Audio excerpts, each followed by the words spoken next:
Welcome to Daily French Voyage. Activez la fonction de traduction pour une meilleure compréhension de l'histoire. Dans un petit immeuble tranquille, au cœur d'une ville animée, il y avait une femme discrète. Elle s'appelait Marie. Chaque matin, très tôt, avant que le soleil ne soit monté haut dans le ciel, Marie arrivait.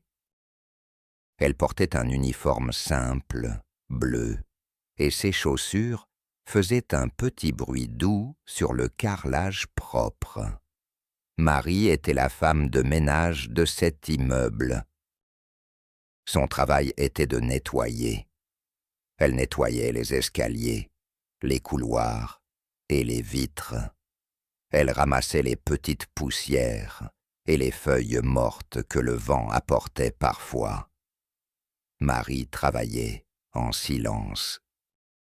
Elle ne parlait presque jamais. Ses yeux, d'un bleu profond, observaient tout, mais son visage restait calme, sans émotion visible. Les habitants de l'immeuble la saluaient avec un « Bonjour, Marie » rapide, et elle répondait par un petit signe de tête ou un sourire très léger. Personne ne la connaissait vraiment. Elle était juste la femme de ménage. Pourtant, Marie voyait beaucoup de choses. Elle voyait les sacs de courses lourds, les enfants qui couraient, les lettres non ouvertes dans les boîtes aux lettres. Elle voyait la vie quotidienne de chacun, sans jamais juger, juste en observant. Elle connaissait les horaires de chacun, les habitudes, les petites manies. Elle savait que M. Martin buvait toujours son café très tôt et que Mme Dubois lisait son journal sur son balcon chaque après-midi. L'immeuble avait plusieurs appartements.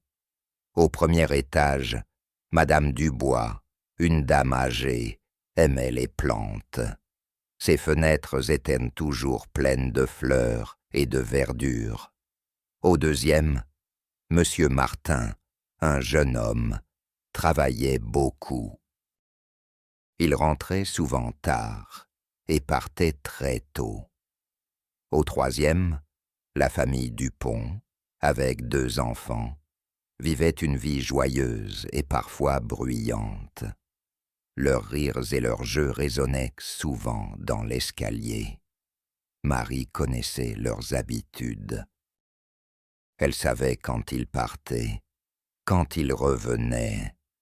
Elle savait qui laissait ses chaussures devant la porte, qui oubliait son courrier dans la boîte aux lettres. Elle savait aussi qui avait besoin d'un peu plus de lumière dans le couloir, ou qui avait laissé tomber un bouton de chemise près de l'ascenseur. Un jour, une chose étrange a commencé. Madame Dubois, en rentrant chez elle, a remarqué quelque chose. Sa plante préférée, un petit ficus, semblait plus verte, plus belle. Elle a pensé « C'est bizarre, je ne l'ai pas arrosée ce matin ». La terre était humide et une feuille jaune avait disparu. Madame Dubois était perplexe. Elle s'est dit que peut-être elle avait oublié. Le lendemain, la même chose s'est produite. Une autre plante, un géranium, avait été déplacée légèrement pour mieux prendre le soleil, et ses fleurs semblaient plus vives. Madame Dubois a commencé à se demander si elle ne rêvait pas. Elle a vérifié son arrosoir. Il était vide. Qui pouvait bien faire cela? Quelques jours plus tard, M. Martin, le jeune homme pressé, cherchait ses clés. Il les cherchait partout. « Où sont mes clés ?» pensait-il, en retard pour son travail. Il avait fouillé ses poches, son sac, et même sous son lit. Il a regardé sur la petite table de l'entrée. là où il les laissait toujours. Et là, les clés étaient là, posées bien en évidence, à côté de son portefeuille. Il était sûr de les avoir laissées ailleurs, sur une chaise dans le salon, ou peut-être même dans la cuisine.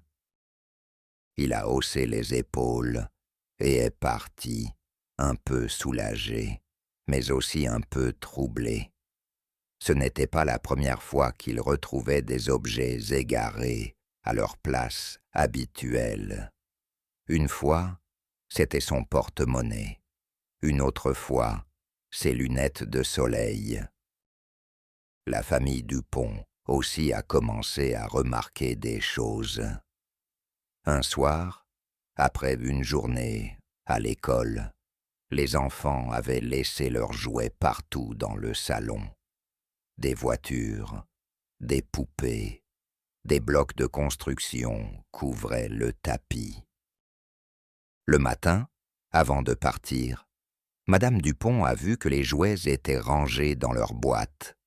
Pas parfaitement, mais rangés.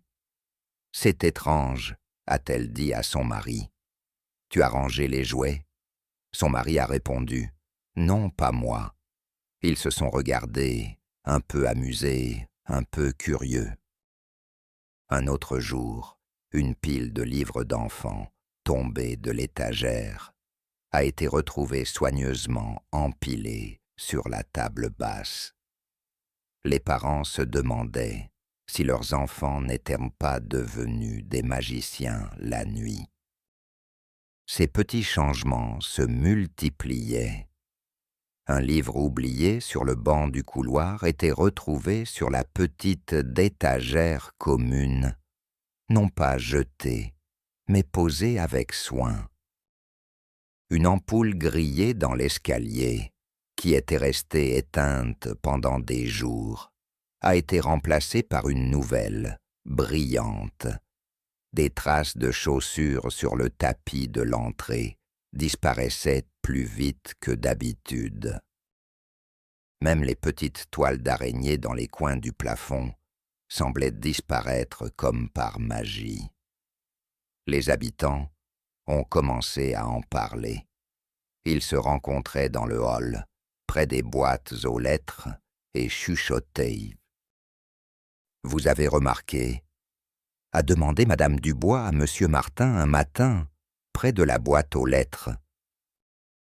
Son visage était plein de surprise. « Mes plantes sont toujours arrosées, même quand je n'ai pas le temps. » Monsieur Martin a répondu, en souriant. « Oui, et mes clés, elles sont toujours au bon endroit. » C'est comme si quelqu'un les rangeait pour moi, un petit lutin invisible. La famille Dupont, qui passait par là, a ajouté « Nos enfants rangent leurs jouets la nuit. C'est un miracle. Nous pensions que c'était un fantôme gentil. » Ils ont ri, mais leurs yeux montraient une vraie curiosité. Ils parlèrent de ces mystères, avec un mélange d'étonnement et de gratitude. Ils se demandaient qui faisait cela. Ils pensaient à un voisin très gentil, ou peut-être à une blague élaborée. Mais l'immeuble était calme, et les voisins se connaissaient peu. Chacun vivait sa vie. Leurs regards se tournaient souvent vers Marie, la femme de ménage. Mais Marie, elle, continuait son travail, silencieuse, avec son regard attentif. Elle ne disait rien. Elle ne montrait aucune réaction quand il parlait de ses mystères. Son visage restait impénétrable, comme si elle n'entendait rien. Cela rendait le mystère encore plus grand. Un jour, Madame Dubois a décidé d'observer. Elle s'est levée plus tôt que d'habitude, avant même le lever du soleil. Elle a fait semblant de lire un livre près de sa porte. Elle a entendu le bruit doux des chaussures de Marie, dans le couloir, puis le léger cliquetis de son seau. Elle a ouvert un peu sa porte, juste un petit peu, pour ne pas être vue. Elle a vu Marie.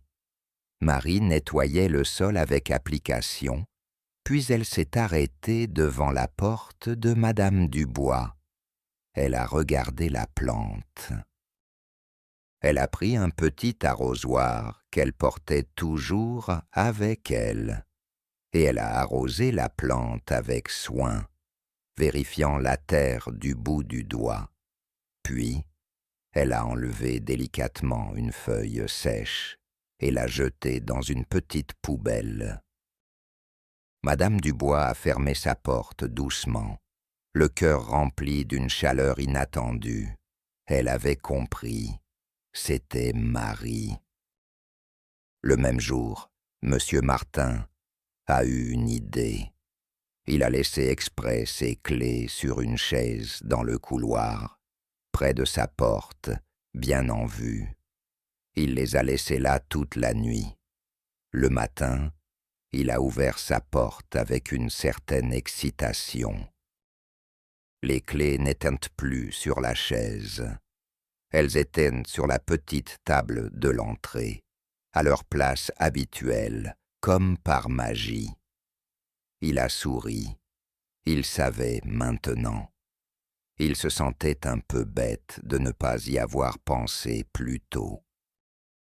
La famille Dupont, elle, a décidé de laisser un petit mot.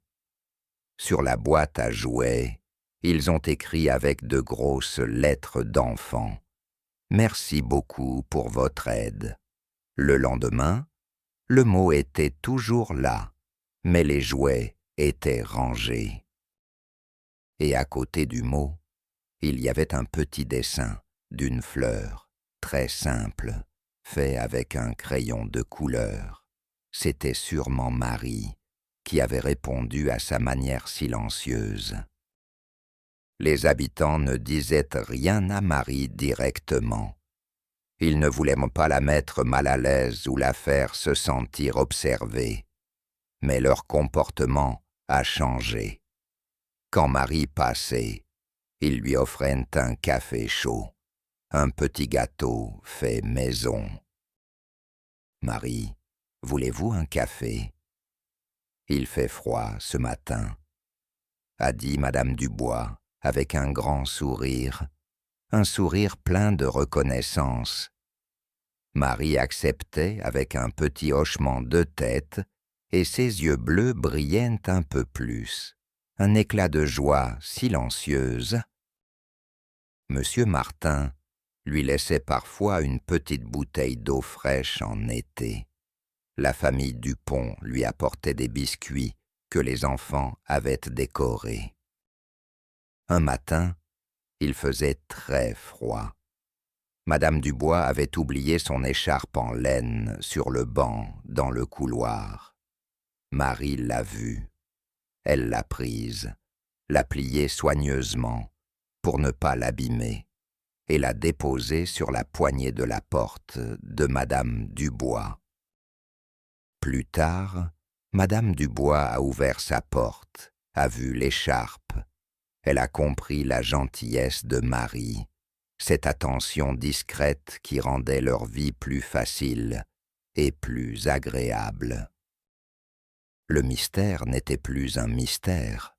C'était une belle histoire, une histoire de bienveillance et de générosité silencieuse. Marie n'était pas seulement la femme de ménage, elle était comme un ange gardien pour l'immeuble. Elle prenait soin des lieux, mais aussi, à sa manière silencieuse, elle prenait soin des gens. Elle ne demandait rien en retour.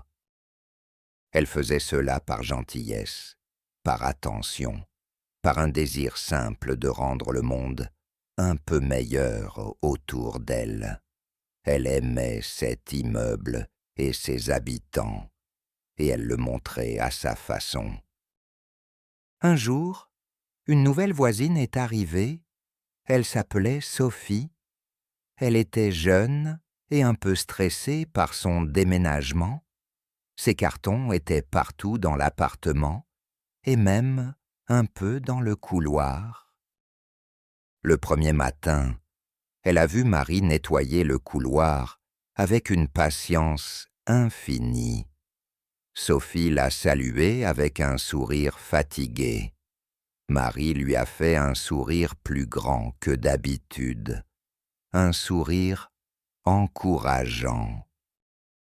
Quelques jours plus tard, Sophie cherchait désespérément un outil pour monter un meuble. Elle ne trouvait rien dans ses cartons encore emballés. Elle a soupiré, frustrée. Le lendemain, en ouvrant sa porte pour aller chercher le courrier, elle a vu une petite boîte en carton devant. Dedans, il y avait un tournevis de bonne taille et une petite clé Allen. Elle a regardé autour d'elle. Personne. Elle a compris. Elle avait entendu les histoires des autres voisins, ces murmures de gratitude et de surprise. Sophie a décidé de faire quelque chose. Le matin suivant, elle a laissé une petite plante verte sur le banc du couloir, avec un mot écrit à la main. Pour Marie, avec toute ma gratitude, merci pour votre gentillesse. Quand Marie est arrivée, elle a vu la plante. Elle l'a prise dans ses mains, et pour la première fois, une larme a roulé sur sa joue. Une larme de joie, de reconnaissance, de bonheur simple. Elle s'est sentie vue, appréciée, et cela a réchauffé son cœur. Marie a continué son travail, toujours discrète, mais son cœur était plus léger et son sourire plus fréquent. Les habitants de l'immeuble, eux, avaient appris une leçon importante. Derrière le silence, derrière les apparences, il y a souvent des cœurs généreux et des histoires inattendues. Marie, la femme de ménage, n'était pas seulement une employée. Elle était le cœur silencieux de l'immeuble, un secret bien gardé qui rendait la vie de chacun un peu plus douce, un peu plus belle. Et dans ce petit immeuble tranquille, la vie a continué, pleine de petites attentions et de secrets partagés, où la gentillesse d'une personne changeait le quotidien de tous. Et voilà la fin de notre histoire, pleine de douceur et de petits secrets. Si cette narration vous a plu, et si vous avez aimé découvrir la gentillesse silencieuse de Marie, n'oubliez pas de mettre un pouce bleu et de vous abonner à la chaîne pour ne manquer aucune de nos prochaines histoires. À très bientôt.